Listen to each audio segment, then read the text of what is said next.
Today, I wanted to share some of my thoughts and opinions on choosing 45 Super versus 460 Rowland for a self-defense handgun.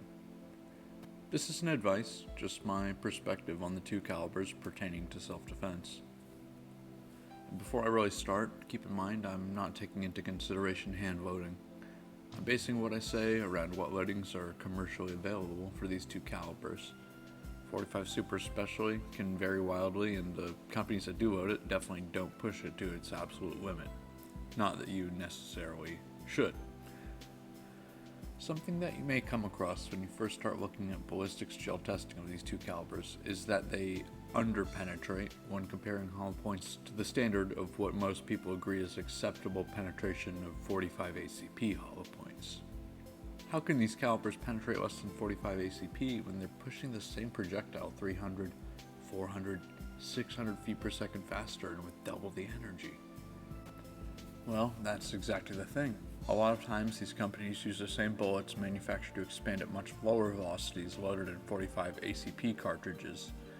The extra speed causes the hollow points to expand to their maximum diameter much faster than the target, creating a larger surface area and slowing the bullet down faster than a comparable 45 ACP hollow point. But this doesn't mean all that energy and recoil is a waste. What's going to happen is it will cut a much wider wound channel starting earlier, leading to overall more tissue damage. It's up to you to decide if that trade-off is worth penetrating a little less. This effect can come full circle in a way though. Some hollow points will start to come apart when they're propelled at very high velocities and meet resistance. This can lead to pieces of a 460 Rowland fragmenting off of the hollow point in the center of the bullet, penetrating deeper than similar 45 Super loads.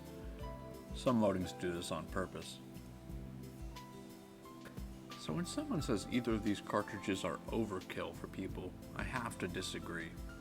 If you're using the proper hollow point ammunition, you have very little concern for overpenetration, and on top of that, you're putting a much larger wound in someone than most of the common self-defense calibers and loadings.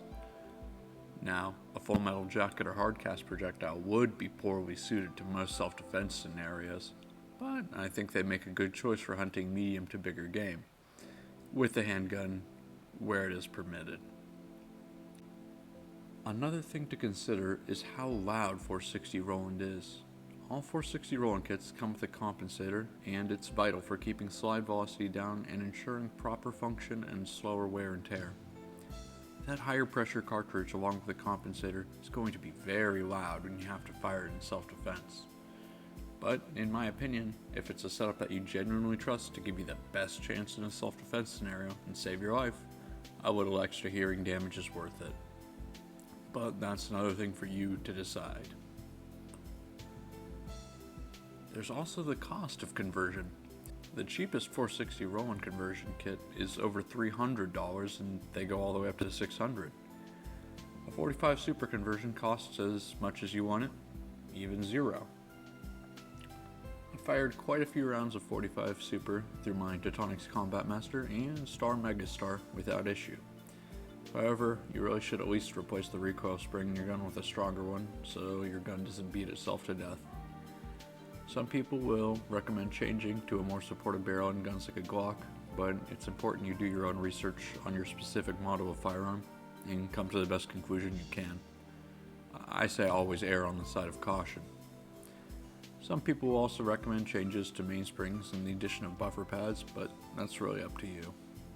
I just change out the recoil spring, but I also only use guns I trust to be of high quality and solid construction. I think the biggest thing to take into consideration for choosing between these two, though, are the firearms that you can convert. 460 Rowland handgun conversions are only available for a few Glock models, FN, FNX45, and select 1911s. Those are some good guns, but that's not much variety. And whether it's a good idea or not, you can't get a conversion for a gun with a barrel shorter than 4 inches. They won't do it. And in my opinion, doing the conversion yourself, reaming the barrel and other work, isn't worth the effort. You may also own an older, more obscure firearm, and that's all you have. Or you may be looking at a model of firearm for concealed carry that they don't offer conversions for, such as a subcompact 1911 or other subcompact handgun. I do think there are more important features that you should consider before you choose between these calibers, such as how well you shoot the gun, how big of a gun can you realistically conceal and reliably draw in your situation, and how reliable the gun is, especially when converted to a more powerful round. It's also important to recognize when a gun isn't a good candidate for 45 Super. There are plenty of guns I would not use as a platform for 45 Super. Those are my thoughts. Hopefully it helped you think about your decision to choose between these two calibers for a carry pistol.